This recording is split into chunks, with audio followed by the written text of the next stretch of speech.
As the vernal equinox approaches next week and the azaleas continue to bloom across campus, we gather here to celebrate the ideas that have blossomed into books.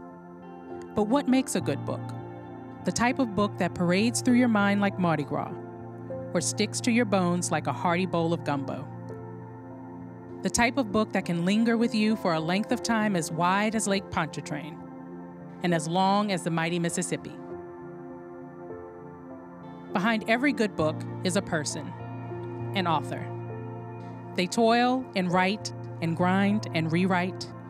They carve a subject down into its necessary state and serve it up for a willing audience to devour, like a beignet from Café du Monde.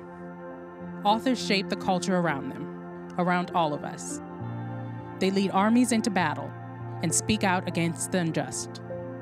They spark imagination that drives a lifetime of curiosity. They shine a light on corruption and evil and take down titans of industry. They advise presidents or run the most prestigious universities on the planet. They teach us our history and what we can learn from it. They predict the future. They make people dance or laugh or cry or all of the above. Authors make people feel seen and human. They make people full. And without authors, a book would just be ink and paper without structure and setting, without all the spirit that brings us here together at this moment in time. At its inception in 1857, one of the most storied publications came into being when a group of abolitionists founded The Atlantic to illuminate the American idea. They intended the publication to be fearless and outspoken at the dawn of a new era of human civilization. Now, 167 years later, in partnership with the New Orleans Book Festival, The Atlantic joins us here on opening night, nestled in the oak trees of Tulane's Uptown campus, to welcome us into their exciting journey towards choosing the greatest novels of the past 100 years and explore the profound impact these books have had on society and culture. This is the 2024 New Orleans Book Festival, Mardi Gras for the Mind. Please welcome to the stage our co-chair and executive director, Cheryl Landrieu.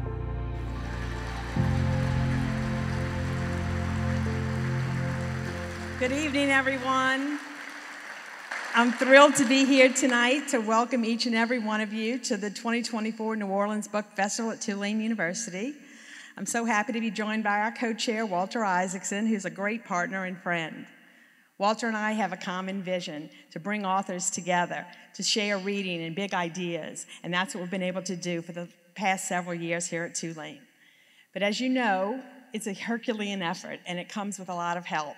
Our staff and all our Book Fest staff, I just want to give a shout out to, and all the volunteers that help us. Our host, Tulane University, who's been spectacular despite the growth that we've experienced over the past several years, so we're very grateful to them. I want to give a shout out to our 2024 honorary co-chairperson, Mrs. Gail Benson, and to all of our supporters who have helped keep the mission of this festival, which is to be open and accessible. To keep the festival free and open is so important to us, and so we want to thank all the sponsors who help us do that.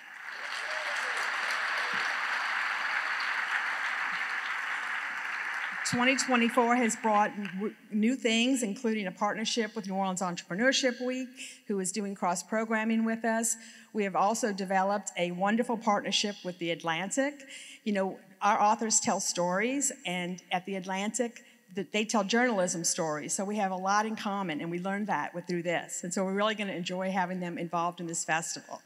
I want to introduce you to Candace Montgomery, who is the Senior Vice President and General Manager of Atlantic Live, who is curating this program tonight, and she'll tell you more about it.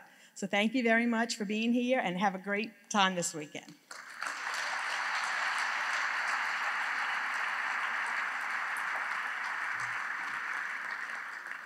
Good evening, good afternoon, everyone.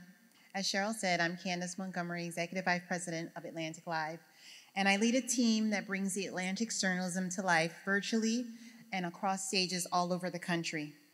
We are thrilled to be the national media partner for the 3rd annual New Orleans Book Festival at Tulane University.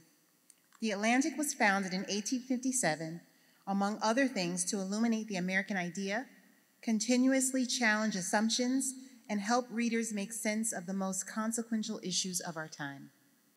Today, the Atlantic launched one of our most ambitious projects, establishing the great American novels published in the last 100 years. This list, which you received upon arrival, has been a Herculean effort from the Atlantic's newsroom and contributors from across the literary landscape. It is more than a collection of novels, but a profound exploration of the American idea through the lens of literature. You can scan the QR code on the back of the handout you received to read more details about the 136 novels featured in the list on theatlantic.com. And while you're there, you can also support our journalism by subscribing to The Atlantic. And if you are already a subscriber, we thank you. Let me see a show of hands of all of our subscribers. I love it. Tonight's program will celebrate these great American novels and explore the power and relevance of literary fiction, intellectual freedom, and free expression at a time when those liberties are even more precarious worldwide. Thank you to our gracious hosts and festival co-chairs, Cheryl Andrew and Walter Isaacson, for inviting The Atlantic to open the New Orleans Book Festival at Tulane University. Thank you all for joining us tonight, and I hope you enjoy the show.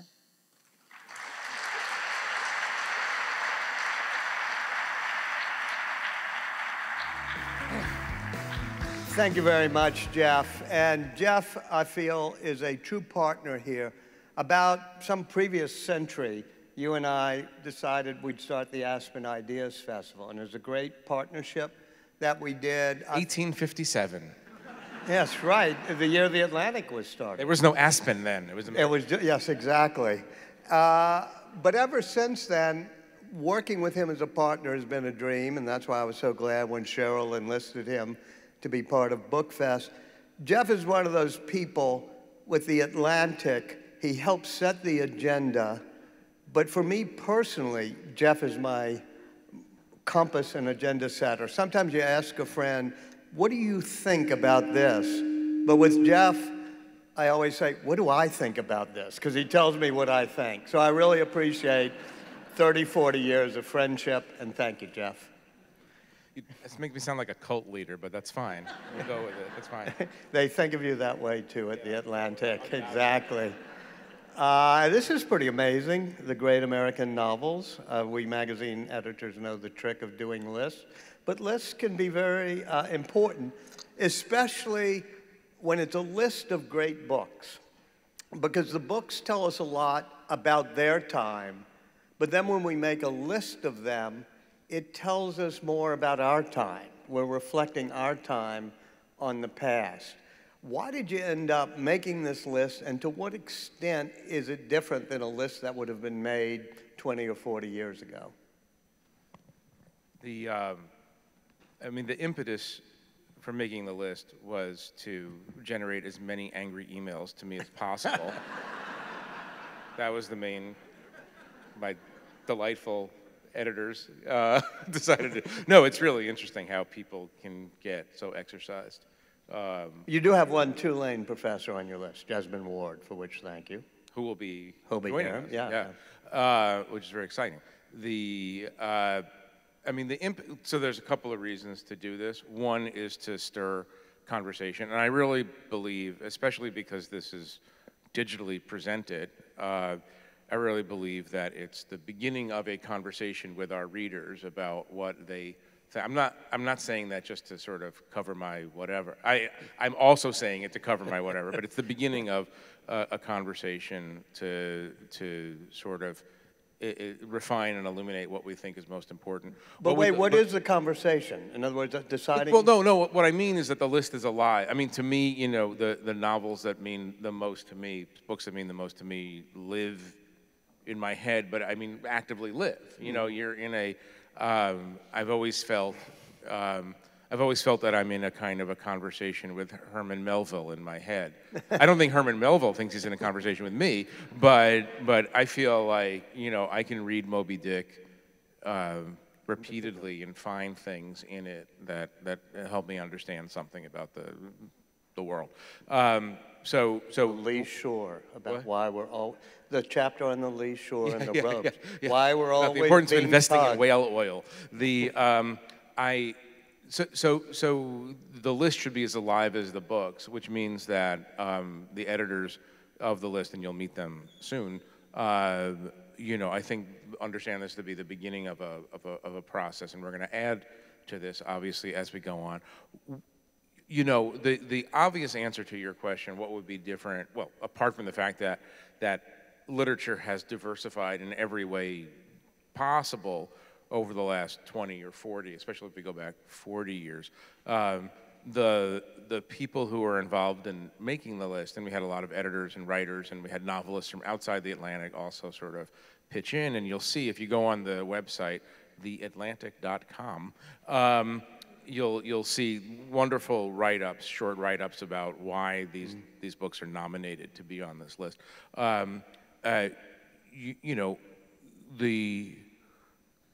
It's obviously going to be more deliberately diverse than anything that would happen 20 or 40 years ago, even by the, let's say that, you just simply because of what is out there now as well. But there's also an effort to reach back into history and look at some books that may have been forgotten or marginalized or however you want to frame it. I did notice it does start off with largely the canon of great white men. In fact, the only email I sent you that was angry was The Great Gatsby, which is your first one. That's the worst book ever written. Only people who send their kids to Princeton think it's, just a whole lot of brilliant sentences in a boring book. Princeton, yeah. Yeah. Okay. I won't make you defend Gatsby. I want to change the subject to something Okay, agreeable, but like then the list goes... abortion or, or abortion The list policy. goes on, and you almost see a break.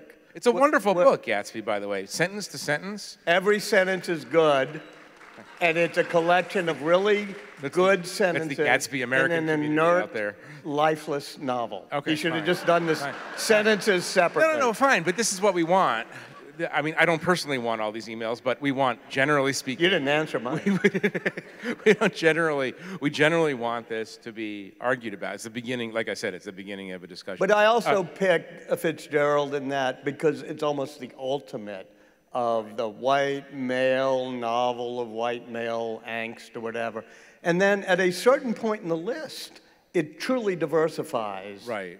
And that's, I assume, partly because more writers from more... Well, it's A, reflection of reality. Mm-hmm. B, it's a reflection of an understanding. And I think this has been, throughout the history of the Atlantic, an understanding that has been a progressive understanding that, that America is more than this group or that group. This is, and obviously, when you have a finite number of books to include on a list, it becomes a difficult process. And you don't want to throw out things simply because it's not current, it's not in the current thinking. Yeah, you proved that by keeping Gatsby on. But you're really going to perseverate, aren't you? Yeah, no, it's great. At least you have Absalom for the anti. Yeah, no, there's a lot of Faulkner on the list. There's a lot of Faulkner. And the point is that the Atlantic, and I believe this sincerely, sometimes we succeed, sometimes we fail, but the Atlantic has always tried to extend the idea of what an American writer is and could be. And so we had, put aside on the nonfiction side, Du Bois writing 110 years ago, some of the most radical. Frederick Douglass wrote for you. Frederick Douglass being probably the most famous or important contributor of the early years of the Atlantic, and probably the most important contributor ever to the Atlantic. We've always tried to. There's a writer, she's not on this list, I don't think, I haven't memorized it yet, Zitka Lassa, who's a Native American writer 100 years ago, who was incredibly radical, wrote very radical pieces for the Atlantic, and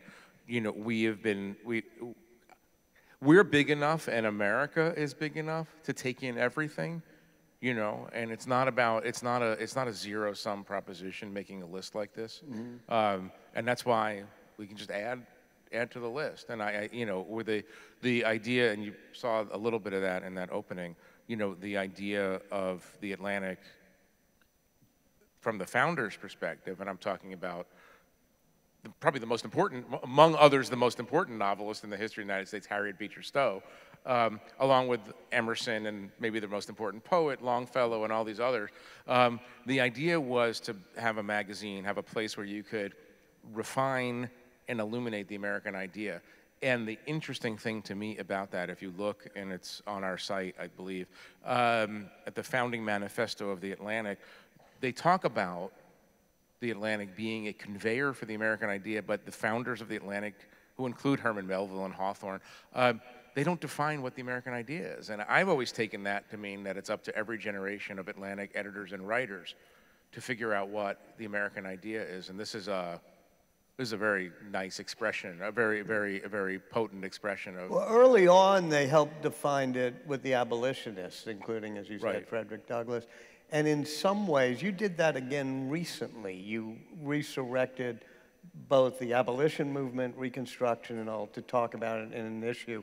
Tell me why the Atlantic had that as part of the initial mission and why you go back to it. Right. There were two missions to the founding of the Atlantic. One was the explication of the American idea, and to be a home. This was a time in America, 1857, mid 1850s, where good literature was considered British, English literature, and this is a group of people in Boston who are like, no, we're just going to feature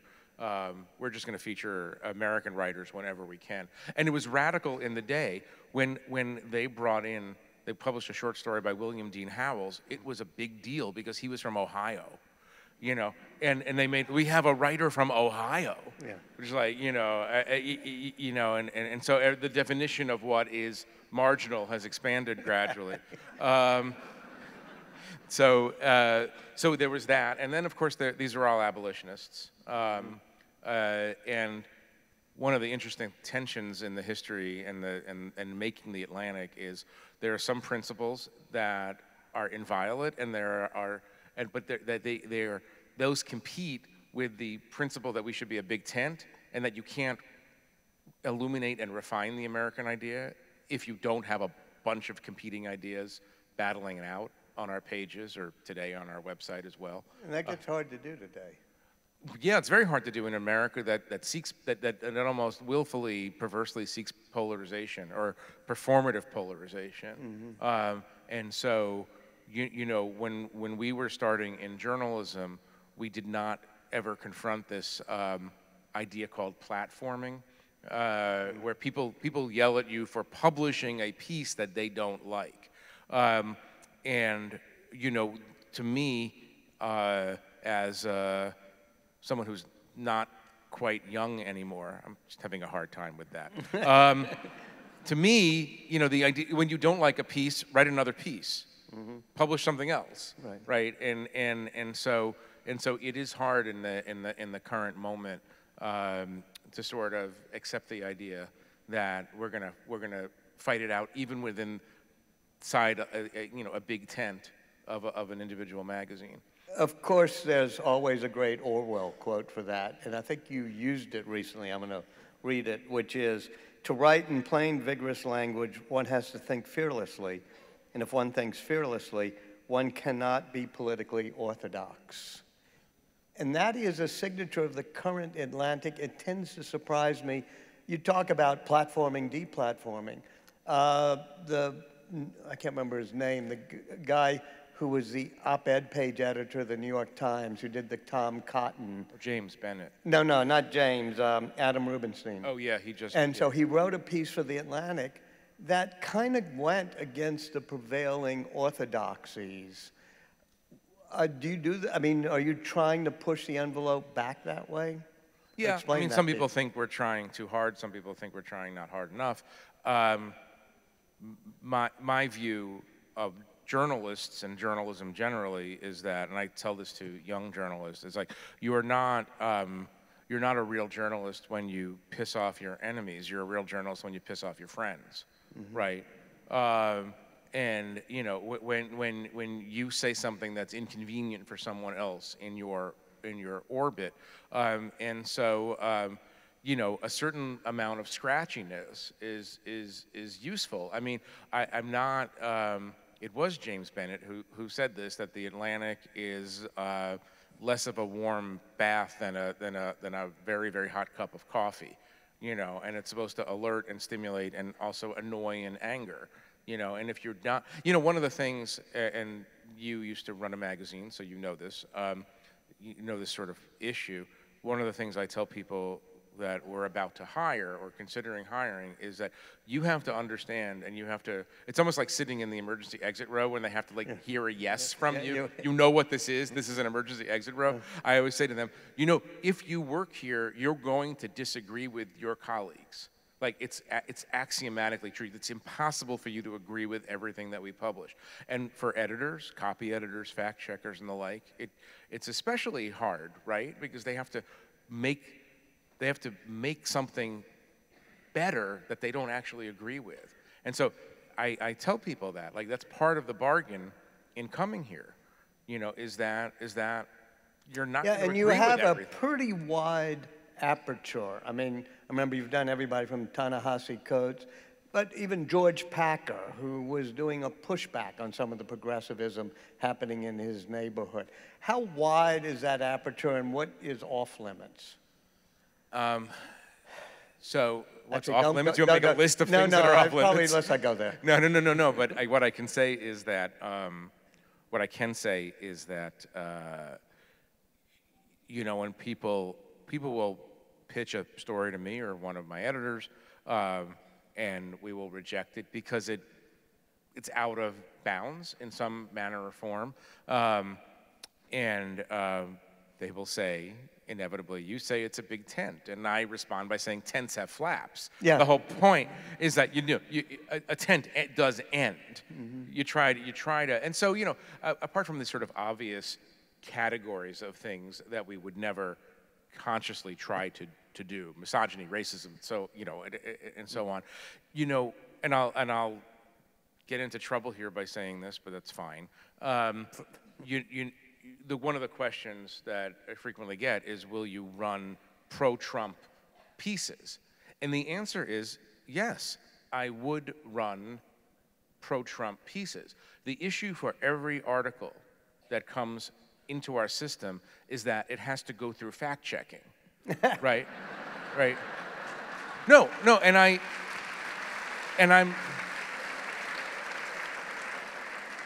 if I knew that would get applause, I would use that line more often. Right. So it has to, you have to have a set of facts that undergird what, you can't just have a feeling, right? It's not, we're not very vibey. You know, it's like we want some facts, right? And so if you can make the argument, and we have run this, and this is one of the ways you keep from becoming just a part of the quote-unquote resistance. We've run pieces that, and I've told all of our editors, like, and this is obviously more true when Trump was actually in the White House, I said, if he does something that our writers or some writer feels is legitimately good, right, a good policy, and you could prove that and make the case, then we'll publish it. Right, and I think it happened. I mean, I can't remember exactly. No, I'm trying to be not snarky here and say like if that happened and you know, then we would. But you talk about whether or not you're part of the resistance, by which I assume you mean the resistance to Trumpism taking over American democracy. You did a special issue that was just called A Warning or something. I don't think that was the name. And Trump wins, yeah. Yeah, it was about if Trump wins, you know, it's a warning issue. It was a couple of months ago. And it's probably, one of only a few times in your 100 and some odd year history that there's a whole issue dedicated to that. Well, we once did an entire issue devoted to pasta, but that was in a quieter age. I'm not even kidding, by the way. Well, that's it. I mean, the problem with Jeff's humor is I got to say, okay, is he kidding me? No. We had a cover called Ken, Pasta. We got to get that issue. Just yeah. called Pasta. It was good. It was interesting. Probably sold well. People like pasta. What are you going to do? Really? Right? It's for many people, it's a more pleasant subject than Trump. Yeah. You know. To me, pasta is akin to the Gatsby. It's not that tasty. Is that OCD? Is that what you call it? Is this what you come back to Gatsby over and over again? I see a list of 100 and it starts with The Great Gatsby. I say, only uphill from here. But go ahead, I'm sorry. And don't get diverted by pasta. I'd rather get diverted by General Milley and the issue of... So the Trump issue was simply... So I have to take one half step back and say that we are devoted to being a nonpartisan magazine, which means one of the reasons you can't be in the resistance if you're the Atlantic is we don't adhere to a party, right? The founders in 1857 said of no party or clique, right? So can't be a party. So our objection to Trumpism is not that it's republicanism. In fact, we run, I think, some of the most interesting conservative pieces in publishing, in magazines and newspapers. And we have, as you know, and readers of The Atlantic know, we have quite a few people who identify as conservative and have worked in Republican administrations even in past lives. So it's not about party. Trump falls in a different category for me. The Atlantic is not pro-Republican or pro-Democrat. It is, however, stands for democracy, transparency, rule of law, free press, civil liberties, and so on. And so Donald Trump, obviously, not a secret to a lot of people here, has placed himself on the opposite side of some of the things that we've assumed were just generally agreed upon in the way this country is governed. But it's not just Trump. Democracy seems fragile at the moment.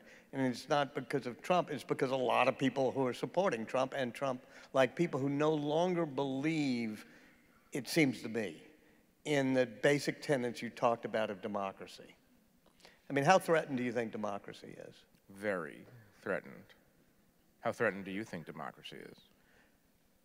I think America has a gyroscope and it would right itself, but I've thought that for about 5 or 6 years, and I worry this is an inflection point. Well, here's the thing, to add on to what you're saying.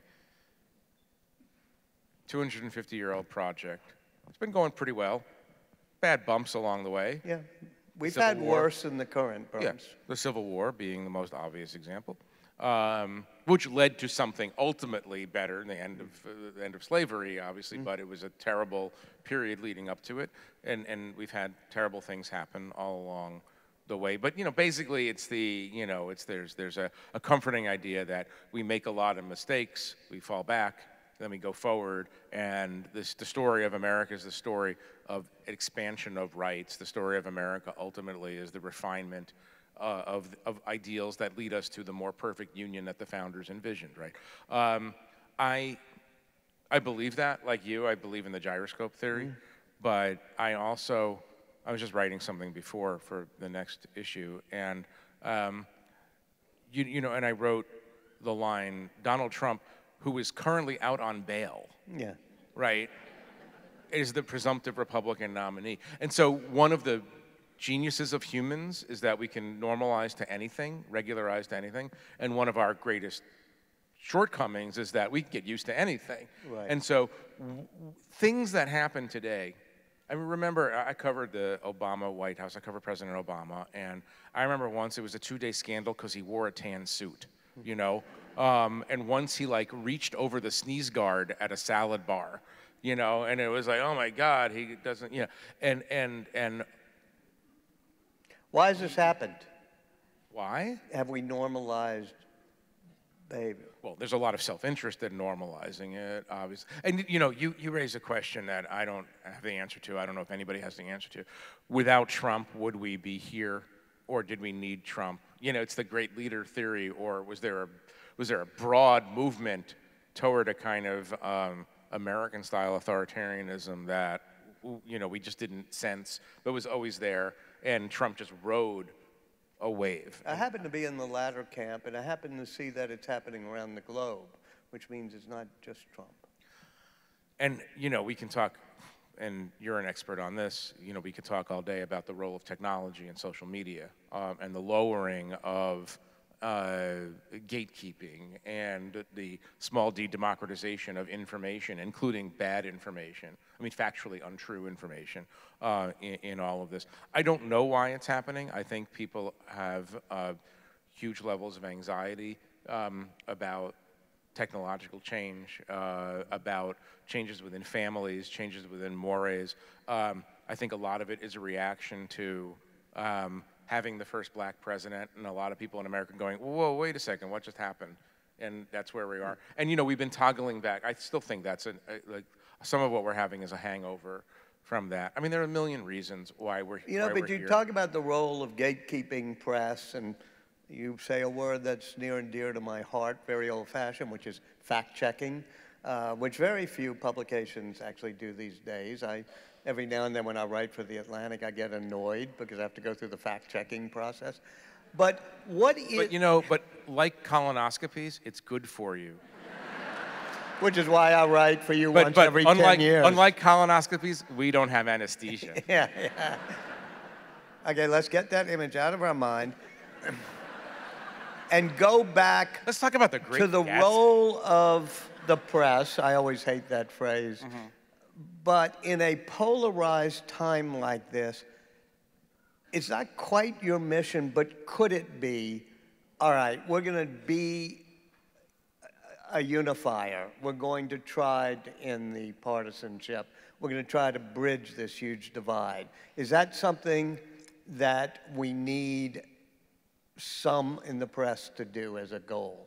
Yeah, it's interesting. I feel comfortable as a citizen saying, yes, I would like Americans to spend more time thinking about what they have in common with their neighbors, and even more practically, how their happiness and success and stability is tied to that of their neighbors, as a way of making people understand that we're in this together. There's no civil war coming in which this state is going to go that way and that state's going to go this way. We're all in the same boat, right? And so as a citizen, I would like people to spend more time thinking about what joins us together.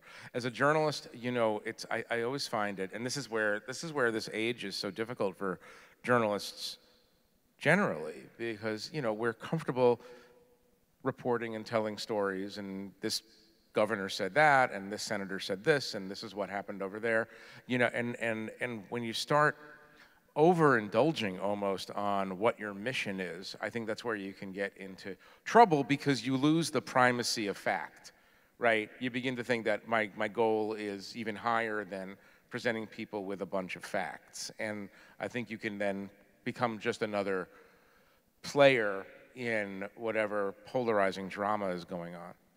You talk about the role of social media technology and the fact that in some ways magazines in the past were more unifier simply because they had to get a broad audience, whether it's Time magazine or The Atlantic. But digital media rewards the passionate niche audience, and it rewards the algorithm that says, I've enraged people, so I've engaged them. What is the role of sort of social media and others in this pulling us apart? Well, it's interesting, and you know this a lot better than I do, but I always, well, not always, when I started really thinking about Facebook and the undergirding stated assumption of Mark Zuckerberg, right, that more instantaneous communication among all humans is a good thing. Right. It turns out that it's not a good thing. I'm more in like the James Madison camp of maybe a daily newspaper is too much information for people. Right. And I'm always quoting this now because I think it's the sort of the best description of our predicament.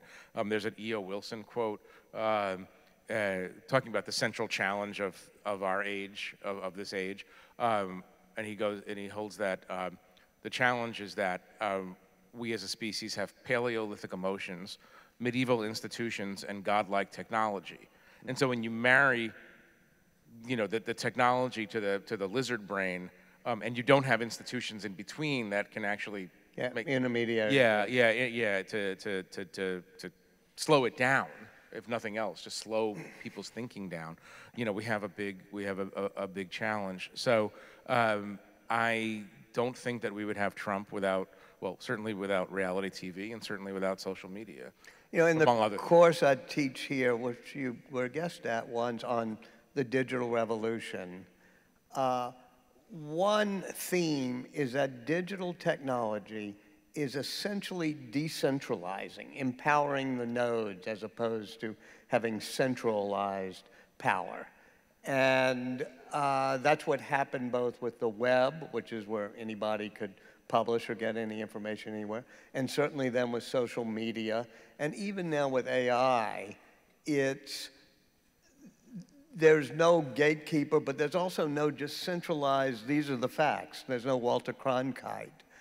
Are we inevitably on a train that's going to make everybody a journalist and no facts more true than other facts? I think it's, the pessimist in me says yes. The analytically, it might be too early to say. I hate to use the sort of journalistic cop-out of remains to be seen, or it's too early to say, but we're just beginning the, you know, baby steps in this new universe, and maybe we'll have a rebound effect where people realize that a shared reality with a certain set of immutable undergirding facts is better for you and your family than the alternative. You know, I used to feel this gatekeeper issue is one that a lot of people in the quote-unquote mainstream media used to feel guilty about. Like, you know, oh, the reason the web is so great and social media is so great is because we're disempowering the gatekeepers. You're the ones who keep information from the people. And you know, gatekeeping is another word for editing, right? And choosing stories that are better than other stories to tell. Right, and I don't feel guilty about that term gatekeeping anymore. You know, the reason people still read serious newspapers, serious magazines, is because someone at those places is doing the work of disaggregating reality from fantasy, right? And that's important. But you know, look, the Atlantic is in great shape. We have a lot of readers. We have a lot of great writers, but are we as powerful as a platform as TikTok? I mean, of course not.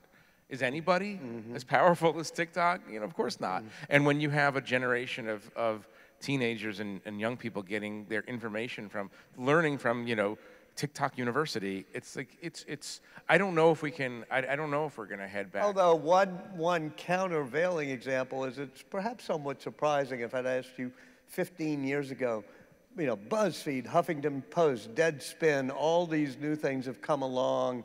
How soon will they totally put the old mainstream out of business? If you look at the most successful digital businesses, it's the Atlantic, the Wall Street Journal, the New York Times, Washington Post. Well, this is the happy part. The happy part for me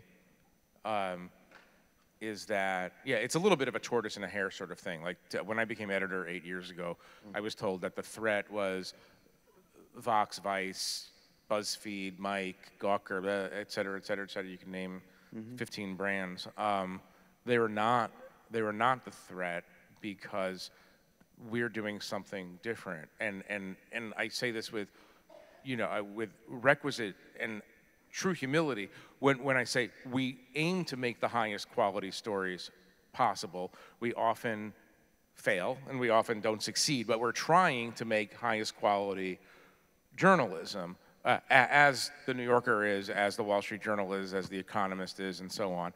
And you know, our entire business plan, our entire plan for survival and flourishing is the assumption that there's a large group of humans who still want quality stories that are related to reality in some kind of sophisticated way. So far, so good. So that is the countervailing. You know, it's just, you know, there's 170 million Americans on TikTok, and, you know, the Atlantic does not yet have 170 million subscribers. We're just 169 million. We're almost there, but we're not quite there yet. You know, other than pieces you've published, the most important piece I think the Atlantic has ever published was Reconstruction by Frederick Douglass, is that right? And you're going back to that now. I mean, you're going back to that topic because it seems to resonate. Yeah, we just did, and you'll see some writers over the course of this great festival who contributed to that.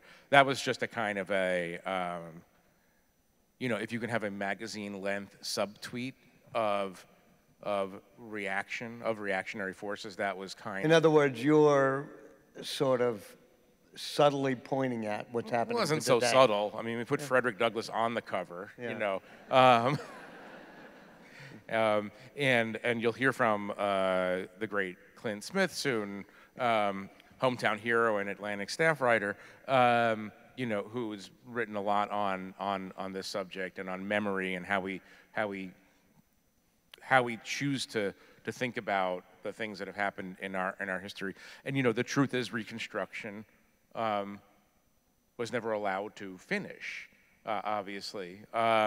We have Drew Faust here, who's talking more about Reconstruction and its lack of finishing.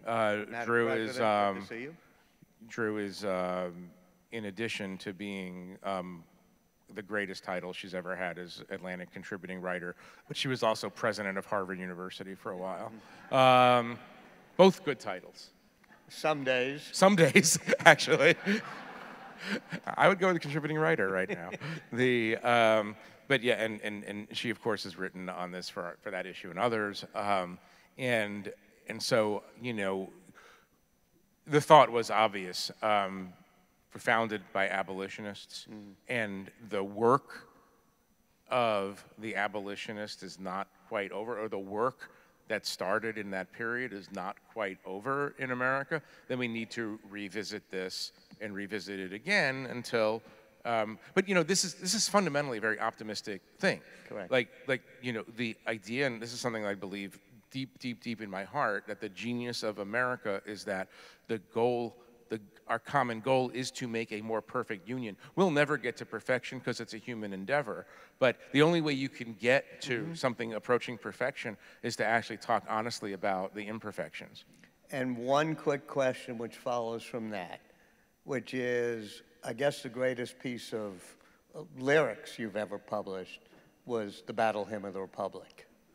And maybe... Not personally. No, you were... when was that, 1862, or I guess maybe January 1863 it was. Yeah, Juliet Ward Howe.